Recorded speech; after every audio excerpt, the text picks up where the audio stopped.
करते हैं कमाल की पाठशाला की एक और नई वीडियो के अंदर, जिसके अंदर हम कर रहे थे रिंग थ्योरी के बारे में। तो हम शुरुआत करेंगे क्षेत्र यानी कि फील्ड से। तत्समय की क्रम विनिमय वल्य अफ प्लस क्रॉस एक क्षेत्र कहलाता है यदि अफ के प्रत्येक अशून्य अवयवों का गुणन व्युत्क्रम विद्यमान हो। अर्थात हम शुरुआत में करेंगे एफ प्लस जो है आबेली समय है, इसके बारे में हम एफ प्लस क्रॉस के बारे में भी बात करेंगे और हम वितरण नियम के बारे में भी बात करेंगे।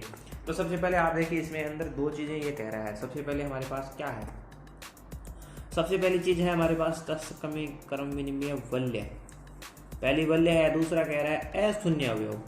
आप ध्यान से देखिएगा, इसने कहा है अशून्य अवयव का गुणन व्युत्क्रम विद्यमान हमारे पास होना चाहिए। तो सबसे पहले हम करेंगे आबेली समय की जांच। किस प्रकार से आबेली समय के बारे में किस प्रकार से लिख सकते हैं, यानी कि अगर ए और बी हमारे पास जो अफ में विद्यमान होंगे ना, तो तुम्हारे पास क्या होगा, ए प्लस बी हमारे पास क्या होगा, विद्यमान होगा आपके अंदर। यानी कि ये क्या कर रहा है, संवृत्त नियम का पालन कर रहा है। तो यहाँ से हमें पता चल गया कि ये जो है वो संवृत्त नियम का पालन कर रहा है। अब हम क्या करेंगे, मान लीजिए हमारे पास क्या हो, ए बी और सी अगर बिलोंग्स टू करे अफ से, तो हम क्या कह सकते हैं कि यदि मैं ए प्लस बी के अंदर सी को जोड़ दूँ या ए को जोड़ने के बाद बी प्लस सी को अलग जोड़ दूं, तो इसका जो मान आएगा वो बराबर आएगा। यानी कि ये क्या कर रहा है, साहचर्यता नियम का पालन कर रहा है। तो इससे हमें पता चल गया कि यहाँ पे हमारे पास सबसे पहले संवृत्त नियम हो गया, इसके बाद हमारे पास साहचर्यता नियम हो गया। अब आप देखिए, अगर हमारे पास जीरो जो हो एफ के अंदर विद्यमान हो, अब की जो बात है वो कह रहा है जीरो अगर होना चाहिए। अगर ऐसा होता है ना, तो हमारे पास क्या कह सकता है, ऐसा होना चाहिए। तो हम कह सकते हैं कि जो अगर मान लीजिए हमारे पास ए अगर एफ के लिए है तो क्या होगा, यानी कि 0 प्लस ए का मान बराबर होगा ए प्लस 0 का मान बराबर होगा ए होगा। और इसी प्रकार हम और एक और गुण को कर सकते हैं, जो वो क्या है कि यदि हमारे पास ए विद्यमान हो और बी विद्यमान हो, तो हम क्या कह सकते हैं कि यदि हमारे पास ए एफ के लिए है, ये है, तो हमारे पास क्या होगा, ई इनवर्स भी क्या होगा, एफ के अंदर विद्यमान होगा।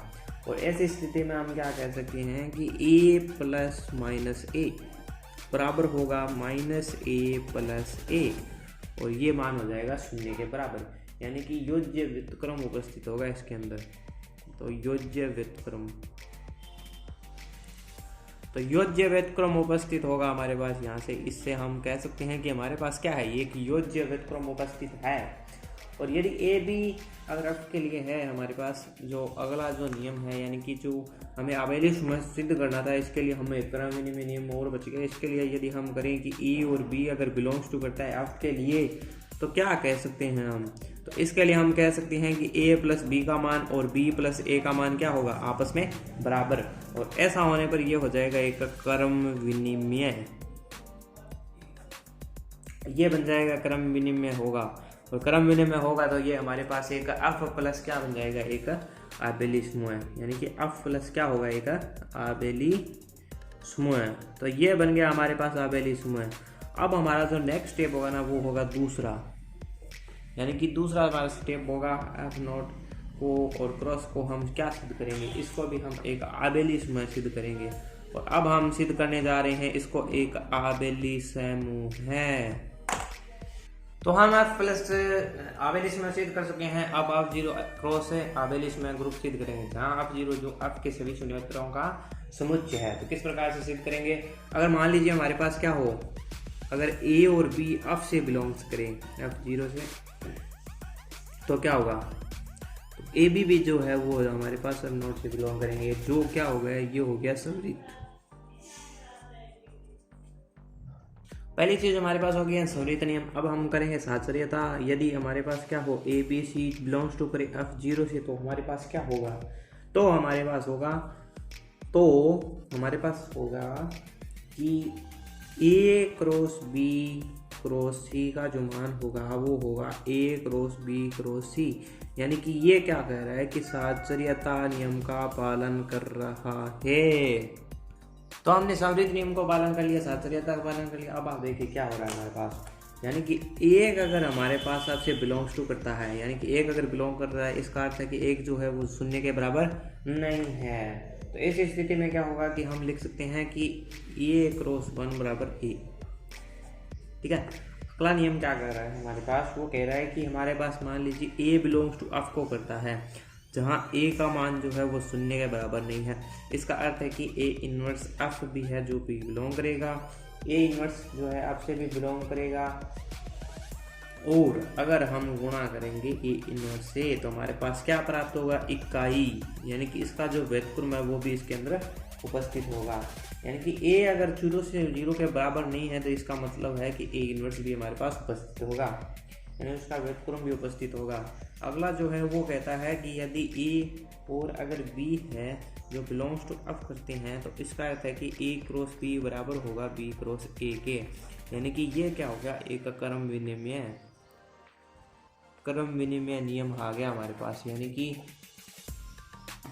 ए बी अगर एफ से बिलोंग्स कर रहा है, यानी कि ए क्रॉस बी बराबर होगा बी क्रॉस ए के, ये हमारे पास क्या हो गया, क्रम विनिमय। यानी कि ये यहाँ पे है F note F note F note F note, तो माफ़ कीजिए मैं लिखाना भूल यहाँ पे एफ नोट, ये एफ नोट है F0, यानी कि ये क्या है, क्रम विनिमय हो जाएगा। जिसे हमारे पास जो है हम कर रहे थे कि F0 = x आबेली ग्रुप हो जाएगा हमारे पास, हमने कर लिया। अब x जो है वो एक आबेली ग्रुप होता है, f प्लस के लिए और क्रॉस के लिए, दोनों के लिए हम कर चुके हैं। अब हम क्या करेंगे, वितरण नियम को देखेंगे। अब हम बात करेंगे बंटनता के बारे में, तो किस प्रकार से हम बंटनता को सिद्ध कर सकते हैं। मान लीजिए हमारे पास जो दिया गया है ए बी सी अगर बिलोंग्स टू एफ करता है तो इसके लिए हम क्या लिख सकते हैं कि ए क्रॉस बी प्लस सी का जो मान होगा वो हमारे पास होगा ए बी नहीं है ए क्रॉस बी प्लस ए क्रॉस सी, और ये हो जाएगा हमारे पास वाम वितरण नियम से। तो ये हमारे पास प्राप्त हो गया वाम वितरण नियम से। इसी प्रकार अगर हमारे पास इस प्रकार से हो कि b plus C cross A के बराबर हो, यानी कि b cross A plus C cross A, यानी कि ये हो गया हमारे पास दक्षिण वितरण नियम से। तो ये चीज हमारे पास प्राप्त हो चुकी है दक्षिण वितरण नियम और वाम वितरण नियम से। तो ये हमारे पास आप कह सकते हैं कि अरे एफ प्लस क्रॉस एक क्षेत्र कहलाता है, एक क्षेत्र कहलाता है। तो क्षेत्र के लिए सबसे पहले हमने कहा था कि इसके अंदर अशून्य अवयवों का व्युत्क्रम विद्यमान होना चाहिए। तो इसके लिए हमने कहा था कि एफ प्लस जो है आबेली ग्रुप होना चाहिए, F0 क्रॉस हमारे पास आबेली ग्रुप होना चाहिए, और वितरण नियम है इसका अगर पालन करता है तो ये हमारे पास एक क्षेत्र होगा।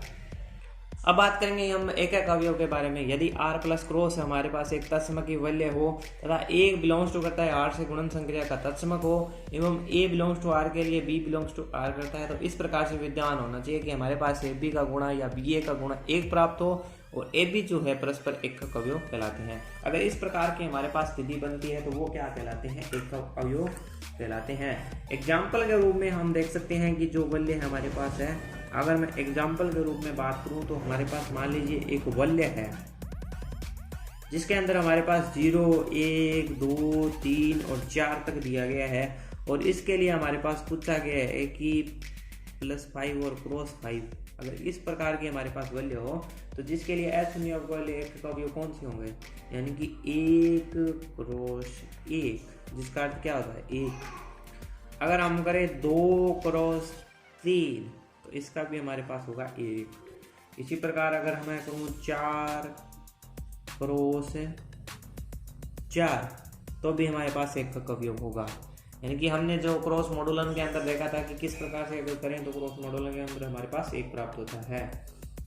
दूसरा एग्जाम्पल हम ले सकते हैं, एग्जाम्पल नंबर 2, जिसके अंदर हम कह सकते हैं कि वल्य z प्लस क्रॉस के अंदर हमारे पास क्या होगा, में केवल 1 तथा -1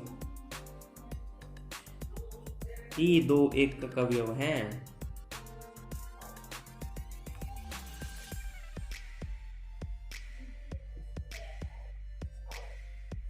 तो इस प्रकार से हमने एकक अवयव को देखा जिसके अंदर हमने 2 एग्जाम्पल्स को भी किया।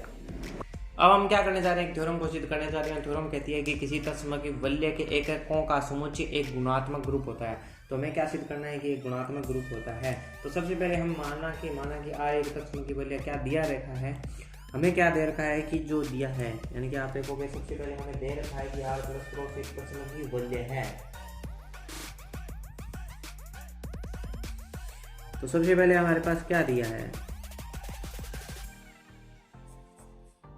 हमारे पास दे रखा है r प्लस क्रॉस एक तत्समकी वल्य है, जो कि हमें शुरुआत में दे रखा है कि किसी तत्समकी वल्य के, यानी कि तत्समकी वल्य हमारे पास दे रखा है। तो एक क्या है, एक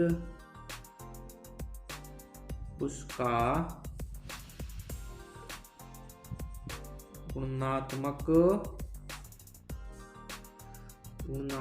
तत्समक है। तो एक जो है हमारे पास उसका लिए गुणात्मक तत्समक है। तो इसके लिए हम याद करेंगे कि यदि अस वल्य r के लिए एककों का समुच्चय हो, यानी कि अस वल्य r के सभी एककों का समुच्चय हो, यानी कि कहने का अर्थ है कि एक क्रॉस एक का मान होगा एक, और एक जो है वो बिलोंग्स टू करेगा अस से। तो हमारे पास अस में गुणात्मक तत्समक विद्यमान होगा।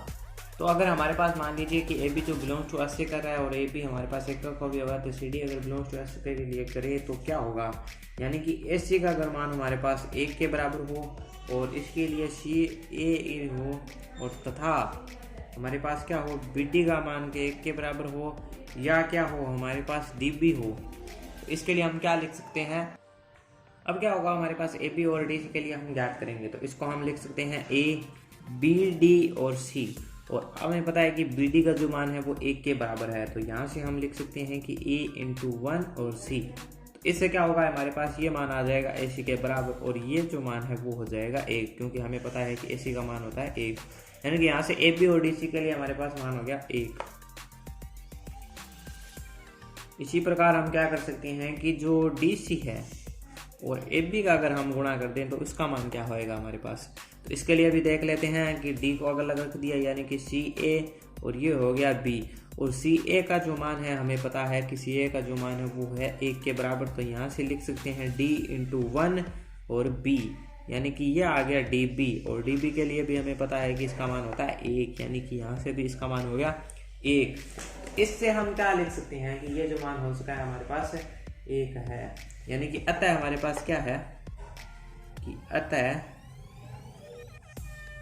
ए बी जो हमारे पास है वो है एकक अवयव है, यानी कि जो ए बी है वो हमारे पास क्या है, एक एकक अवयव है।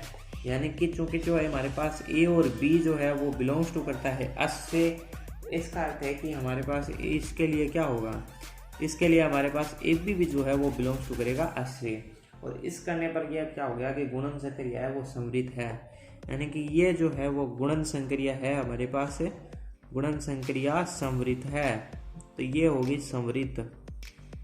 दूसरी चीज हमारे पास क्या है, दूसरी चीज हमारे पास है कि ए सी बराबर हमारे पास हो रहा है सी ए बराबर 1 हो रहा है। तो यहाँ से हम क्या लिख सकते हैं, अतः इसमें जो है वो इनवर्स भी विद्यमान होगा। आप देखो ये 1 के बराबर है, यानी कि 0 के बराबर नहीं है, इसलिए हम लिख सकते हैं कि ए इनवर्स का जो मान है वो सी के बराबर होगा। और यहाँ से क्या आ गया, एक हमारे पास ये हो गया विद्यमान। तो ये चीज़ हमारे पास प्राप्त हो गई, यानी कि ये इनवर्स भी विद्यमान आ गया। तो अतः हम क्या लिख सकते हैं कि गुणन संक्रिया में व्युत्क्रम उपस्थित है।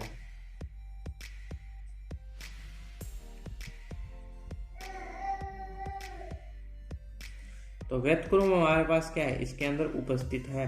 तो व्युत्क्रम भी हमारे पास उपस्थित हो गया। गुणन संक्रिया में जो साहचर्यता होती है, अतः एक्स एस में भी साहचर्य है, यानी कि अतः हम लिख सकते हैं कि एस एक्स जो है एक गुणात्मक समूह है। और हमें थ्योरम में यही सिद्ध करना था।